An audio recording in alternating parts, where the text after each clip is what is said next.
পর আমরা 17 বছর ধরে দেখেছি যে একটা ফ্যাসিস্ট গভর্নমেন্ট তারা তাদের ব্যক্তি স্বার্থকে প্রাধান্য দিয়ে অবকাঠামোর উন্নয়ন করেছে। কিন্তু নান্দনীয় একটা মানে আর্চ ব্রিজ, যেটা আমরা দেখেছি যে শহীদ প্রেসিডেন্ট জিয়াউর রহমানের মাজারে যে ব্রিজটা হয়েছে ওটা আর্চ ব্রিজ।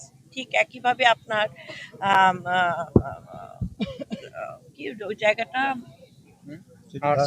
মানে আর্টস ব্রিজের মতো যে মানে পুরোপুরি মানে পুরো আর্টসের মতো হবে। তো সেটা দিয়ে আমরা চাই যে এই এলাকার মানুষ তার নতুন একটা পর্যটক অনুভব করেন এবং বিনোদনের জায়গা হোক, এবং আমাদের ইয়াং জেনারেশনের সেখানেও তাদের কর্মসংস্থান তৈরি হবে। ব্রিজের নিচে দিয়ে আমাদের ছোট ছোট দৃষ্টিনন্দন নৌকা চলাচল করবে, সেখানে সেটাকে কেন্দ্র করে অনেক ধরনের কর্মসংস্থানের পথ তৈরি হবে। তো এটা হচ্ছে পর্যটক মানে শিল্প তৈরি হিসেবে আমরা বিনোদনের জায়গা হবে।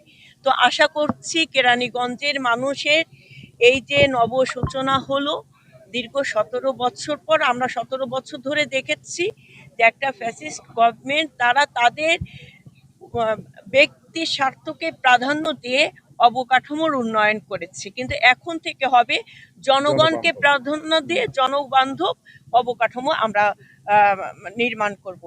আমি আমাদের সম্মানিত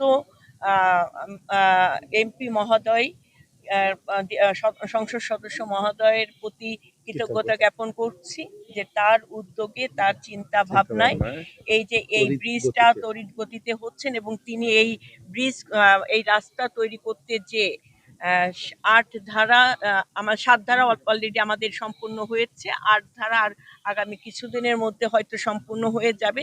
তাহলে মানুষ, তার ক্ষতিগ্রস্ত মানুষ মানে যাদের বাড়িঘর ভাঙা পড়ছে, তারা তাদের অর্থ ফিরে পাবে একদম 100%।